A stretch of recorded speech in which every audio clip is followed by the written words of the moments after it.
porque quiero saludar a nuestros invitados en estudio. El tiempo se me va a hacer corto para todo lo que tenemos que hablar, así que iremos haciendo referencia a esta nota. Quiero saludar a Francisco Valencia, él es director de la organización Codevida, hemos conversado con él en varias oportunidades desde Caracas, y a Susana Rafali, nutricionista y activista en derechos humanos, asesora de Provea. Gracias a ambos por estar con nosotros. Yo comenzaría preguntando, porque justo lo hablamos antes de comenzar esta parte del programa, ¿por qué cambiamos de crisis humanitaria a emergencia humanitaria? Sí, las diferencias son clarísimas y son tres. La primera, o quizás partiendo de la base que cuando uno usa la palabra humanitario, quiere decir que lo que está pasando está costando vidas. Implica un daño masivo al bienestar humano y implica un sufrimiento a escala. Eso es lo que define una condición humanitaria. Ahora, una crisis humanitaria se diferencia de una emergencia humanitaria por tres cosas muy claras. La primera es la escala del daño.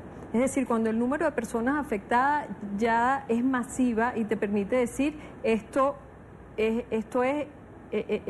extenso lo que está pasando.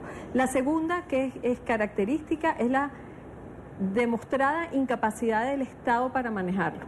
Es decir, cuando puedes reconocer que, sobre todo cuando se acumula en el tiempo, no como un terremoto o una inundación que es súbito, pero cuando se acumula en el tiempo y ves que el Estado no responde, aquella cantidad de personas va aumentando y la situación va empeorando, es clara evidencia de que se le fue de las manos. Eso te transforma una crisis en una emergencia, porque el que pudiera hacer algo no está en capacidad de responder y no lo hace. Y la tercera cosa es que es incontenida.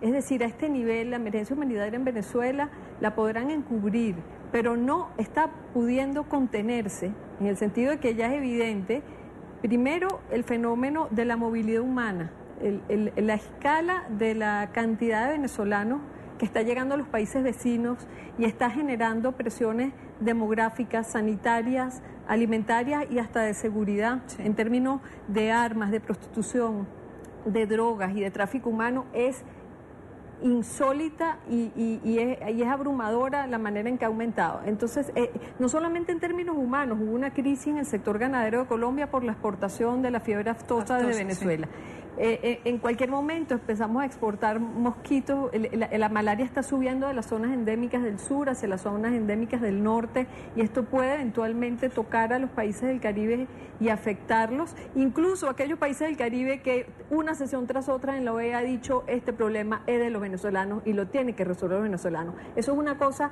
que a este nivel del tráfico humano, de la presión sobre la búsqueda de tratamientos de malaria y del riesgo inminente de enfermedades transfronterizas, un país contiguo a Venezuela no se puede dar. Decir que esto es un problema de los venezolanos. Es una emergencia humanitaria por esas tres cosas, y es además una emergencia humanitaria compleja. Primero, porque los que estamos tratando de hacer algo, no lo estamos haciendo con el Estado, que es el actor humanitario que pudiera tener mayor efectividad. Lo estamos haciendo a pesar del Estado. La segunda cosa por la que es compleja es porque está ocurriendo sobre el tapete de un Estado fallido al que se le fue de las manos las capacidades de proveer los servicios básicos que garantizan la vida. Y la tercera cosa es porque hay una reducción importante del espacio para que los actores humanitarios convencionales trabajen. O sea, no tenemos espacios de trabajo, no hay facilidad para importar insumos humanitarios. Vamos a 6 meses que no se llama una subasta de dólares, y eso no significa que no se pueden importar autopartes. No estamos pudiendo importar vacunas, no estamos pudiendo importar suplementos alimentarios. O sea, esto es un drama masivo lo que está ocurriendo. Y por último, los espacios de trabajo humanitario se enrarecen también porque ni siquiera podemos usar la palabra. Hay una suerte de temor, incluso a nivel de los barrios y de los grupos de vecinos, de que nos están empezando a esconder los muchachitos. Les da miedo extraerlo porque dicen que un desnutrido los va a mostrar la prensa y que les van a quitar la caja de los clubs. O sea que el drama está comenzando a encubrirse, y una emergencia que no se muestra no se puede manejar con éxito. Ahora, una emergencia que no se muestra, pero yo creo que la emergencia de Venezuela la estamos mostrando, por lo menos los canales internacionales, por lo menos NTN, y hemos tenido que ver imágenes muy duras, y yo creo que en muchos lugares del mundo hay conciencia de la emergencia que está viviendo Venezuela. Lo que es insólito es que pareciera que en el propio gobierno de Venezuela no hay conciencia de esa emergencia. O sea, ¿por qué no reconocerla? ¿Por qué no autorizar un corredor humanitario que se ha pedido dentro y fuera del país? Mire, yo diría, Idania, que a este punto es una política de Estado. Se ha convertido en una política de Estado. ¿Matar a la gente de hambre o por falta de medicamentos? Bueno, lo asumen así, pues no dan respuesta, hay un silencio absoluto, vergonzoso ante esta situación. Recientemente con estos reportes de pérdidas de órganos por falta de medicamentos, fallecimientos, manifestaciones, nada, hay un silencio absoluto que como si en Venezuela todo estuviera perfecto. Entonces ya estamos ante una política de Estado que ha asumido así, no decir nada, no asumir que hay una situación compleja en el país y sentenciar a la gente a muerte de una forma silenciosa que no se ha visto. Entonces, la situación es muy compleja, los próximos días, ni siquiera meses, se van a reportar graves consecuencias a la salud de los venezolanos por la falta de tratamiento. Estamos hablando, más de 4 millones de personas tienen serias dificultades para acceder a medicamentos, personas con diabetes, hipertensión, las personas con condiciones de salud crónicas, que son más de 300.000, donde hay una ausencia absoluta y prolongada de tratamiento y que ni siquiera se ve que el gobierno esté haciendo en este momento alguna acción para traer estos medicamentos. Entonces, te puedes ver que lo que viene en futuro... Bueno, lo que viene en futuro... Inmediato. Inmediato, y hablando claro, porque ya nos ha tocado en pocos días comenzar a hablar de la gente que muere por falta de medicamentos, o la semana pasada, por ejemplo, entrevistar a alguien en un hospital, en uno de los 3 hospitales de Ciudad Bolívar, donde habían muerto hasta ahora 41 niños de desnutrición. O sea, ¿de qué estamos hablando? Esto es crudísimo, pero eso es lo que viene. Vamos a seguir contando personas que mueren por ambas razones. Sí, a veces cuando me preguntan cuál es el límite, desde el punto de vista alimentario, cuánto más se puede bajar y hasta que no podamos más. Y el límite no existe. Cada vida que se ha perdido es un límite. Y ese es el drama. Así como Francisco mencionaba, la cantidad de gente con estas enfermedades crónicas, las estimaciones que se tienen del monitoreo de la desnutrición que se lleva en el país, de la desnutrición aguda, es que ya dejamos atrás en febrero el umbral que establece la OMS de crisis humanitaria, que es el 10% de los niños con desnutrición aguda en los sectores más pobres de la población. Ya estamos en 15.2, esperamos que eso baje un poquito, porque siempre cuando bajan las lluvias baja, pero si no baja es porque entramos en una espiral, Idania, de mortalidad. O sea, yo siempre he dicho que una nación puede aguantar una crisis alimentaria por una sequía, por algún fenómeno, y si el sistema de salud funciona, los desnutridos que genera esa crisis alimentaria se pueden salvar. Y una nación puede aguantar una crisis sanitaria como un brote de cólera si tiene los dispensarios y los mercados bien dotados de alimentos. Lo que no puede aguantar son las dos crisis juntas sin que se muera un número desproporcionado de niños. Nosotros estimamos a la cantidad de niños que hay en situación de pobreza en Venezuela, menores de 5 años, que los niños con desnutrición grave a este nivel deben ser unos 180.000. Y para el manejo de esto necesitamos no perniles, ni combos hallaqueros, ni una caja con caraotas viejas y una harina que no se sabe ni cómo se prepara, porque no se relaciona con el patrón cultural del venezolano. Además, se necesitan suplementos nutricionales en todos los dispensarios, de manera que el niño que está levemente desnutrido o en riesgo, aguantemos esa peña y no se desnutra más. Necesitamos fórmulas terapéuticas para recuperar un niño desnutrido en un hospital. Necesitamos suplementos de vitaminas y minerales para embarazadas. Hay un importante, estamos esperando el reporte oficial de las asociaciones que llevan el manejo de niños con paladar hendido y labio leporino. Ha aumentado de 2 y 3 veces, justamente por los desórdenes del tubo neural que van por la falta de ácido fólico durante el embarazo. Hay dispensarios en el país que no tienen suplementos para embarazadas hace 2 años. Entonces, ¿cuál es la Venezuela que están haciendo y cuál es la Venezuela que está sobreviviendo? Esa es una pregunta a la que quiero ir, porque hay una frase que siempre me pega mucho, que es una generación perdida. Pero cuando hablamos de una espiral de mortalidad, ¿qué significa eso?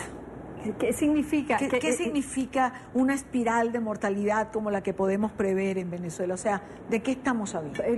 Yo creo que Francisco y yo somos el retrato de eso. El espiral es que es un tornado en el que la desnutrición vuelve más vulnerable a las personas con enfermedades crónicas y con enfermedades prevalentes de un país tropical como el nuestro, y el aumento de estas enfermedades sin un manejo adecuado aporta más desnutrición a la que ya tenemos. Entonces, una cosa va alimentando a la otra hasta que ese número de niños en desnutrición podían ser el 2% en un mes, y el próximo mes no va a ser 3%, sino van a ser 5%, o sea, después va a ser 9%, después va a ser 18%. Si en este programa hemos hablado, me lo dijo una doctora a la que entrevisté, que en un hospital de 3 que hay en un estado de Venezuela, se mueren 41 niños hasta esta fecha, en un hospital, porque no hemos visto qué pasó en los otros 2, ni en el resto de hospitales en el país.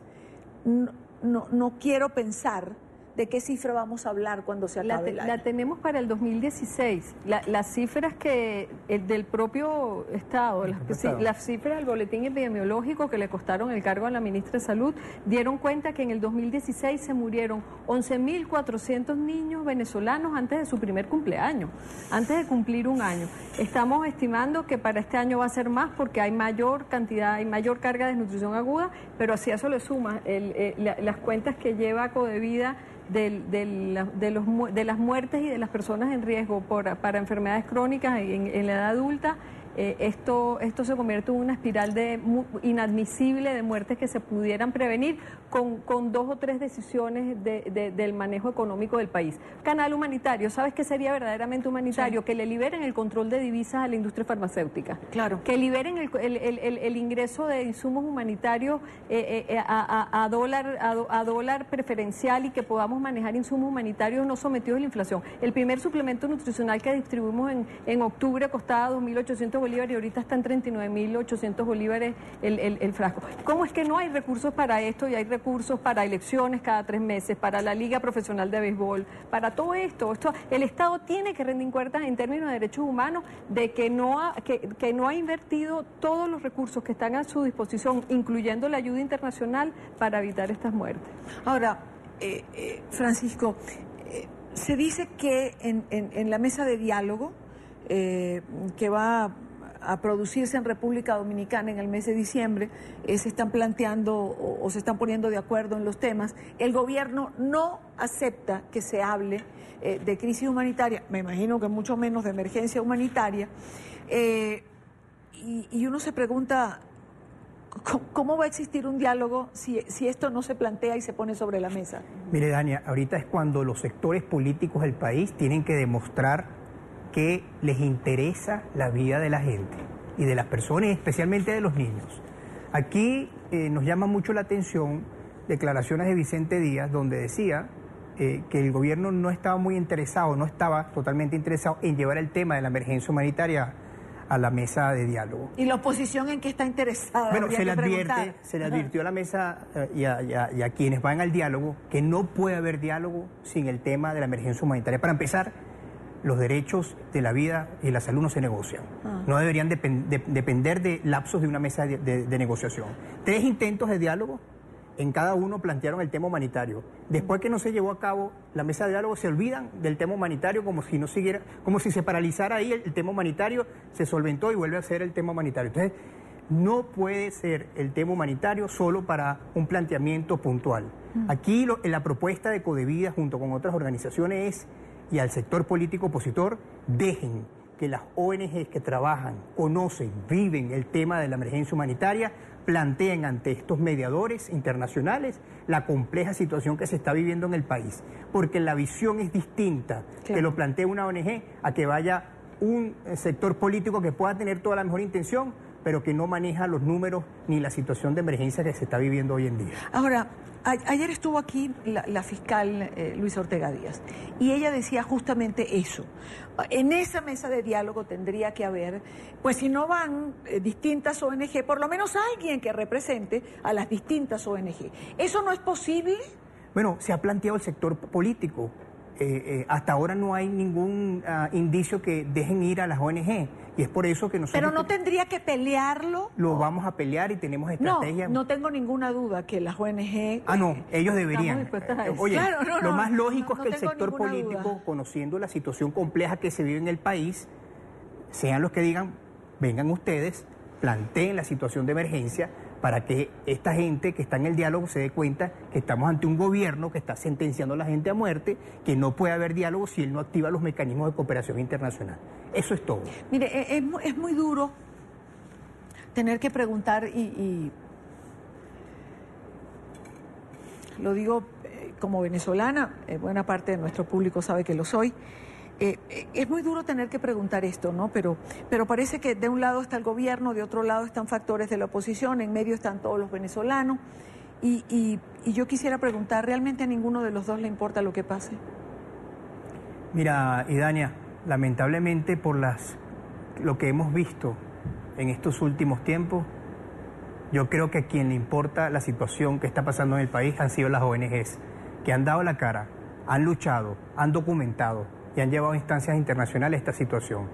Es momento que el sector político opositor, porque el gobierno sabemos que no le interesa el tema humanitario, demuestre que de verdad está consciente y le duele la situación de alimento, de desnutrición en el país, la situación de salud. Que demuestre que la emergencia humanitaria es prioridad para ellos ante cualquier cosa.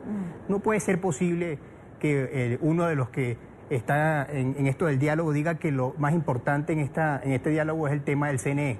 La gente no come con el CNE, claro, la gente no se cura con el CNE. Entonces, bueno, es momento de que trabajemos lo que le está doliendo a la gente, que es alimentación y el tema de la salud en Venezuela. Susana, la generación perdida, que es un término que en distintas entrevistas que he podido hacer siempre se habla, que por efecto de la desnutrición Venezuela tiene ya una generación perdida. Pero con la gravedad de la crisis uno los escucha y yo tendría que preguntar, ¿una generación perdida o más de una?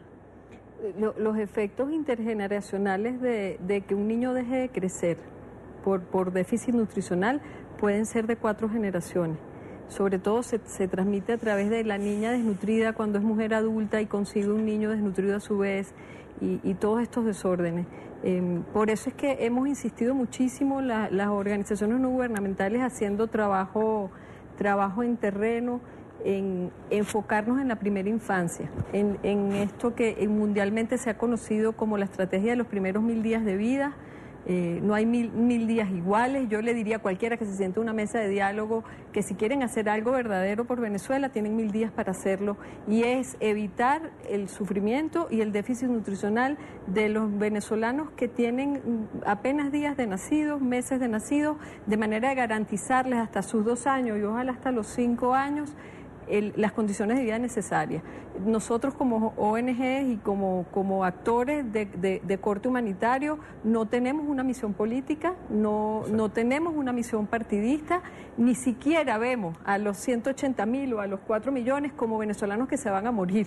Los vemos como los venezolanos que hay que salvar y partimos de allí. La razón de salvar a estos venezolanos y de protegerlos y mitigar el impacto de toda esta crisis política tuvo que haber sido y ha tenido que haber sido siempre la razón por la cual sentarse a hablar, no un objetivo más de la agenda. Exacto. Porque si la agenda se cae lo que hay que hacer. Entonces no lo vemos así, vemos que es una razón por la cual sentarse, en la que además le daríamos la bienvenida a que el Estado se siente, porque también reconocemos que en una emergencia a escala nacional difícilmente 1, 2 o un consorcio de 100 ONG van a poder atender todo esto. Claro. Así que esperamos nosotros, yo quizás voy a pecar de inocencia política, pero yo pensaría que el Estado ganaría, el gobierno ganaría muchísima popularidad si se anota ahorita y en las estrategias humanitarias que tenemos y verdaderamente destraba esta carreta. Para contestar tu pregunta, nosotros las estadísticas que tenemos es que el porcentaje de niños venezolanos que sobreviven a la desnutrición aguda, a esa desnutrición de la delgadez de la que te puedes morir en 6 semanas, los que no se mueren en esas 6 semanas de delgadez y sobreviven, están sobreviviendo el 33% de ellos con un retardo de talla enorme. Cada centímetro que se deja de ganar no es estatura solamente, es retardo cognitivo, es desorden afectivo, que se va a prolongar en otras edades, como conflictividad social, niños con un desasosiego para siempre, que no van a poder pensar en democracia, en libertad, en bienestar. El daño es masivo en términos cognitivos, metabólicos y afectivos para estos venezolanos, que además son los más pobres, porque esto no nos está pasando a los venezolanos que teníamos más recursos, le está pasando a los venezolanos más pobres y vulnerables, en nombre de quienes se hizo todo este proyecto político. Entonces, una vez más, la invitación es a que todos los factores políticos se apunten a nuestras experiencias, que son maravillosas, claro, en términos de movilizar recursos y voluntades para evitar esto. Francisco, yo quiero culminar con algo que me llamó la atención. Otro de los planteamientos que llevó el diputado José Manuel Olivares es pedirle al gobierno que permita o que tramite la ayuda de medicamentos a través del fondo de emergencia. El fondo de emergencia es un fondo limitado, que por cierto que el gobierno tiene deudas y es una lista limitada de medicamentos.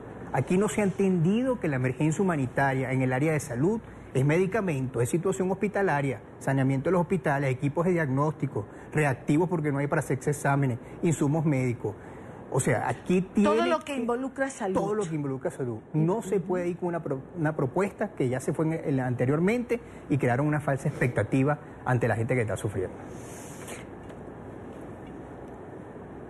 Es difícil hacer un comentario o agregar algo más después de oírlos a los dos.